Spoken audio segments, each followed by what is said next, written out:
Hi అండి. అందరూ ఎలా ఉన్నారు? బాగున్నారా? ఈ రోజుటి కథ నిలబెట్టిన కాపురం. రాజుగారిచ్చిన 1000 వరహాల సంచి రొండిన కట్టుకుని పాపన్న తన గ్రామానికి బయలుదేరాడు. అతడు ఒక కొండ ప్రక్కగా పోతూ ఒక మలుపు తిరిగేసరికి చెట్టుకు ఉరిపోసుకు చావటానికి ప్రయత్నం చేస్తూ ఉన్న ఒక యువకుడు అతనికి కనిపించాడు. చూడటానికి వాడు పెళ్లి కొడుకులాగా కొత్త బట్టలు కట్టుకుని ఉన్నాడు కూడా. పాపన్న అతని చేతిలో ఉన్న ఉచ్చు లాగేసుకుని చెట్టు కొమ్ముకు కట్టి ఉన్న తాటిని ఒక్క గుంజు గుంజి తెంచి, నీకేం కష్టం వచ్చింది? ఎందుకు చావాలనుకుంటున్నావు? నా వల్ల ఏమైనా సహాయం కావాలంటే చెప్పు, చేస్తాను అన్నాడు.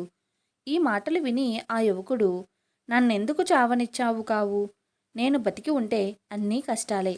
కనీసం 100 వరహాలైనా లేంది నా మానం దక్కదు. నాకిప్పుడు 100 వరహాలు ఎవరిస్తారు? లోకంలో అటువంటి దాతలే ఉంటే నేను ఆత్మహత్య చేసుకునే పరిస్థితి రాకనే పోను అంటూ ఏడవనారంభించాడు. పాపన్న వాణ్ణి ఓదార్చి, ఏడవకు, నీకు కావలసిన 100 వరహాలు నేనిస్తాను. వాటితో నీ కష్టాలు గట్టెక్కే పక్షంలో సుఖంగా బతుకు అంటూ రొండినున్న సంచి విప్పి 100 వరహాలు ఎంచి ఆ యువకుడి చేతిలో పోశాడు. ఆ యువకుడు వాటిని అందుకుంటూనే ఎటో పారిపోయాడు. వాడి ప్రవర్తన చూసి పాపన్నకు ఆశ్చర్యం కలిగింది. తాను బుద్ధిపూర్వకంగా ఇచ్చిన సొమ్మే కదా, దొంగతనం చేసిన వాడలాగా ఎందుకలా పారిపోవాలి? ఎంత ఆలోచించినా ఈ ప్రశ్నకు సమాధానం దొరకలేదు. పాపన్న చుట్టూ కలయ చూడగా ఒక చిన్న మూట కనిపించింది. ఆ మూట ఆ యువకుడిదే అయి ఉండాలి. ఎందుకంటే ఆ యువకుడు ధరించిన కొత్త బట్టల లాంటివే మరొక జత ఆ మూటలో పాపన్నకు కనబడింది. అతను తన కుళ్ళుగుడ్డలను విప్పేసి ఆ కొత్త బట్టలు కట్టుకుని తన దారిన బయలుదేరాడు. పాపన్న కాపాడిన యువకుడు ఒక అభాగ్యుడు. వాడి పేరు శ్యామన్న. వాడికి తండ్రి లేడు. చిన్నతనం నుంచి చెడు సహవాసాలు చేసి తల్లి మాట వెనక డబ్బంతా తగలేసి చివరకు అప్పుల పాలు అయ్యాడు. బాకీదారులు తొందర పెట్టసాగారు. శ్యామన్నకు 5 ఏళ్ల క్రితం పెళ్లి అయ్యింది. భార్య ఈడేరినా కూడా వాడామెను కాపురానికి తెచ్చుకోలేదు. ఆమెను తీసుకుపొమ్మని మామగారు తొందర పెట్టసాగారు. ఒక వంక బాకీదారులు ఇల్లు స్వాధీనం చేసుకుని తల్లిని తనను ఇంటి నుంచి గెంటేలాగున్నారు. మరొక వంక భార్యను తీసుకుపొమ్మని మామగారు ఒత్తిడి చేస్తున్నాడు. ఈ పరిస్థితిలో ఏమి చెయ్యాలో శ్యామన్న తేల్చుకోలేకపోయాడు. వాడి అప్పుల మాట తల్లికి తెలియదు. అందుచేత ఆమె వాణ్ణి పోరి అత్తవారింటికి పంపింది.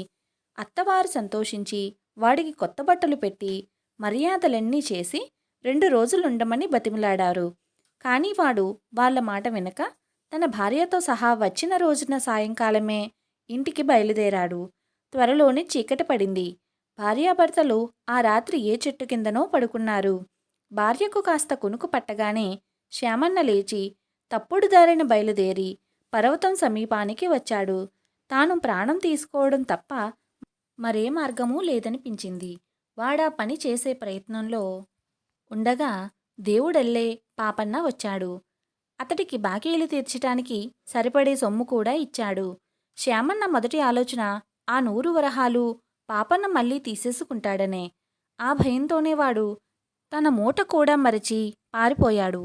కానీ కొంత దూరం వెళ్ళాక వాడికి మరొక ఆలోచన వచ్చింది. ఈ 100 వరహాలతో ఇల్లు మాత్రమే దక్కుతుంది. అయితే పాపన్న సంచిలో ఇంకా ఎన్నో వరహాలున్నాయి. అవి కూడా సంపాదించగలిగితే తాను నిశ్చింతగా కొంతకాలం ఒక వెలుగు వెలగవచ్చు. శ్యామన్న పాపన్నను దొంగదెబ్బ కొట్టి అతని వద్దనున్న సంచి కాజేయ నిశ్చయించి ఒక పెద్ద రాయి తీసుకుని పాపన్న వచ్చే దారిలో మాటు వేసి కూర్చున్నాడు. కొంతసేపు గడిచాక పాపన్న అటుగా వచ్చాడు. అతన్ని దాటిపోనిచ్చి వెనుకపాటున శ్యామన్న పాపన్న తలమీద రాయితో బలంగా కొట్టాడు. పాపన్న స్పృహ తప్పి పడిపోయాడు.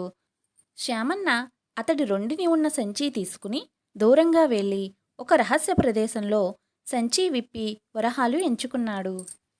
అంత డబ్బు చేతికి రాగానే శ్యామన్న మనస్థితి పూర్తిగా మారిపోయింది. ప్రాణం మీద మమత తిరిగి వచ్చింది. భార్య మీద ఎక్కడా లేని అభిమానము పుట్టుకొచ్చింది.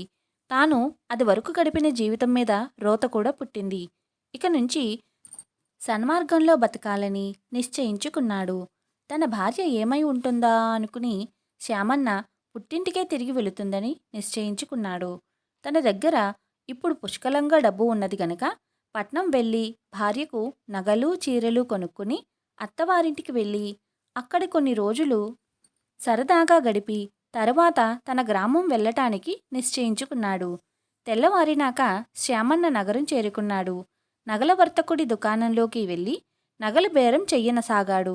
అయితే శ్యామన్న చేతిలో ఉన్న సంచిపై రాజముద్రలుండటం గమనించి నగల వర్తకుడు రహస్యంగా తన మనిషి ద్వారా రాజుగారికి కబురు పంపి నగలు చూపించే మిషమీద కబుర్లు చెబుతూ శ్యామన్నను చాలాసేపు దుకాణంలో కూర్చోబెట్టాడు. చివరకు రాజభటులు వచ్చి శ్యామన్నను పట్టుకుని రాజుగారి ఎదుట పెట్టారు. సంచిని రాజుగారు గుర్తించారు. అందులో ఉన్న సొమ్ము ఎంచితే లెక్క ప్రకారం 1000 వరహాలు ఉన్నాయి. ఒక్క వరహా ఖర్చు చేయటానికి కూడా శ్యామన్నకు అవకాశం దొరక్కపోయింది. నీకీ సంచి ఎలా వచ్చింది అని రాజుగారి అడిగితే శ్యామన్న ఎవరో దాత ఇచ్చాడని చెప్పాడు. ఎందుకిచ్చాడంటే చెప్పలేకపోయాడు. మీదే గ్రామం అని అడిగితే శ్యామన్న తన గ్రామం పేరు చెప్పక మరొక గ్రామం పేరు చెప్పాడు. ఆ గ్రామంలో వారిని గురించి ఏమీ చెప్పలేకపోయాడు. రాజుగారు అనుమానం మీద శ్యామన్నను ఖైదు చేయించి పాపన్న క్షేమంగా ఇల్లు చేరినది లేనిది తెలుసుకురమ్మని భటులను పాపన్న ఇంటికి పంపాడు. ఈ లోపల అక్కడ శ్యామన్న భార్య పద్మ తన భర్త లేచి వెళ్ళిపోయిన కొద్దిసేపటికే నిద్రలేచింది.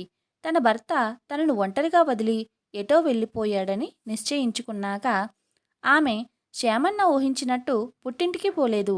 అత్తవారింటికి వెళ్ళిపోవాలని ఆమె చాలా కాలంగా తహతహలాడుతున్న మనిషి కావటం చేతను పుట్టింటికి తిరిగి వెళితే అందరూ నీ భర్త ఏమయ్యాడు అని అడుగుతారన్న లజ్జతోనూ పద్మ ముందుకే సాగింది. ఎవరినన్నా అడిగి దారి తెలుసుకుంటూ అత్తవారి ఊరు వెళ్ళిపోవాలని ఆమె ఉద్దేశం. చాలాసేపు నడిచి ఆమె పాపన్న పడి ఉన్న చోటికి వచ్చింది. అతను ధరించిన బట్టలు తన భర్తకు తనవాళ్లు పెట్టినవే కావటం చేత ఆ పడి ఉన్నది తన భర్తే అనుకున్నది. అదీగాక ఆమె ఇంతవరకు భర్త ముఖం ఎలా ఉంటుందో సరిగా ఎరగదు.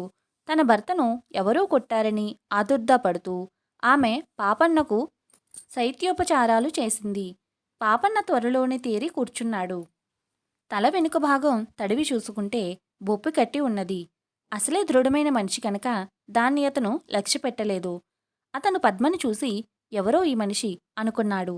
అతనికి స్పృహ రాగానే పద్మ దూరంగా వెళ్ళి తల వంచుకుని నిలబడటం చేత ఆమె తనకు శైత్యోపచారాలు చేసిన సంగతి కూడా పాపన్న ఎరగడు.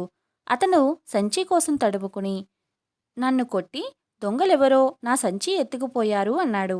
పద్మ మాట్లాడలేదు. పాపన్న జరిగిన దానికి చింతించే రకం కాదు. అతను లేచి బట్టలు దులుపుకుని తన దారిన తాను స్వగ్రామం కేసి బయలుదేరాడు. పద్మ అతనికి కొంచెం వెనుకగా మౌనంగా నడవసాగింది. ఈ సంగతి గమనించి పాపన్న వెనక్కు తిరిగి ఏమమ్మా, ఎవరు నీవు? నీకు తోడెవరూ లేరా? ఎక్కడికి పోతున్నావు? అవసరమైతే నేను నిన్ను నీవు పోవలసిన చోట వదిలి నా దారిన నేను పోతాను. పరోపకారం చెయ్యమని మా గురువుగారు నాకు బోధించారు అన్నాడు. అతని మాటలు విని పద్మ దొంగలు కొట్టిన దెబ్బతో తన భర్తకు మతి చెడిందనుకుని మీరు తప్ప నాకెవరున్నారు? నేనెక్కడికి పోగలను? మీరెక్కడికి పోతే నేను అక్కడికి పోవలసిన దాన్నే అన్నది. ఈ మాటలో అంతరార్థం పాపన్నకు తెలియలేదు. అయినా అతను నిస్సంకోచంగా అయితే నేను మా ఇంటికే పోతున్నాను, నా వెంట వచ్చెయ్యి. మా అమ్మ నీ సంగతి అంతా చక్కగా విచారిస్తుంది అన్నాడు. ఈ మాటలు విని పద్మ ఎంతో సంబరపడింది. ఇద్దరూ పాపన్న ఇంటికి చేరుకున్నారు. పాపన్న కోసం అతని తల్లి ఎంతో ఆదుర్దాగా వేచి ఉన్నది. ఆమె పాపన్నను చాటుకు పిలుచుకుపోయి ముందుగా పద్మ విషయం అడిగింది. ఈమె ఎవరో నాకు తెలియదమ్మా. దారిలో కలిసింది. ఒంటరిదిలాగుంది. నా వెంట పడి వచ్చింది. దిక్కులేని మనిషి కాబోలని వెంట తెచ్చాను. నేను ఏదన్నా అడిగితే సరిగా చెప్పటానికి సిగ్గుపడి తల వంచుకుంటున్నది. నీవే ఆమె విషయం విచారించు, చేతనైన సహాయం చేద్దాం అన్నాడు పాపన్న.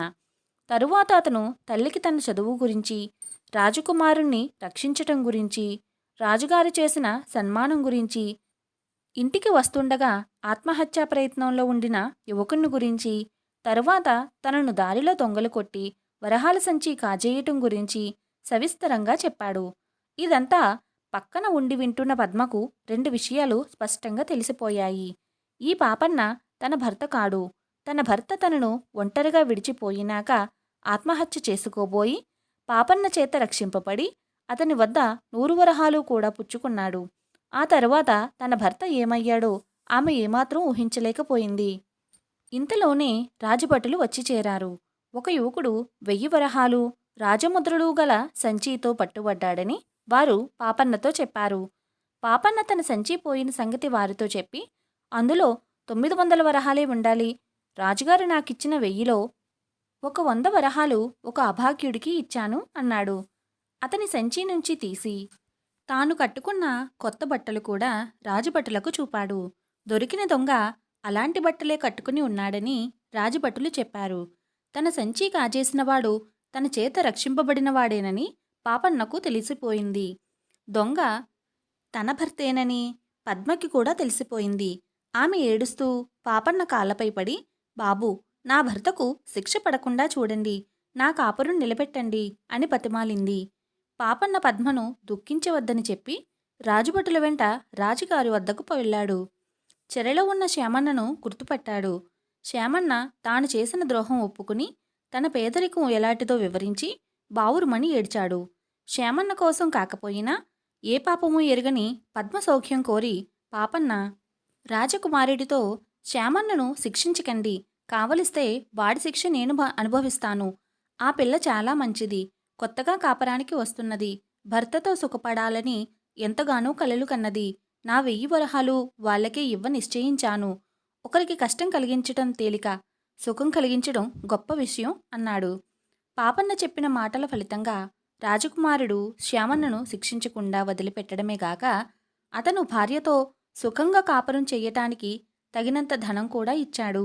పాపన్న శ్యామన్నను తన ఇంటికి తీసుకుపోయి అతనికి పద్మను అప్పగించి, ఇదివరకు ఏం చేశావో చేశావు, ఇకనైనా బుద్ధిగా బతుకు, నీ భార్య రత్నం లాంటిది అని హితవు చెప్పి పంపేశాడు.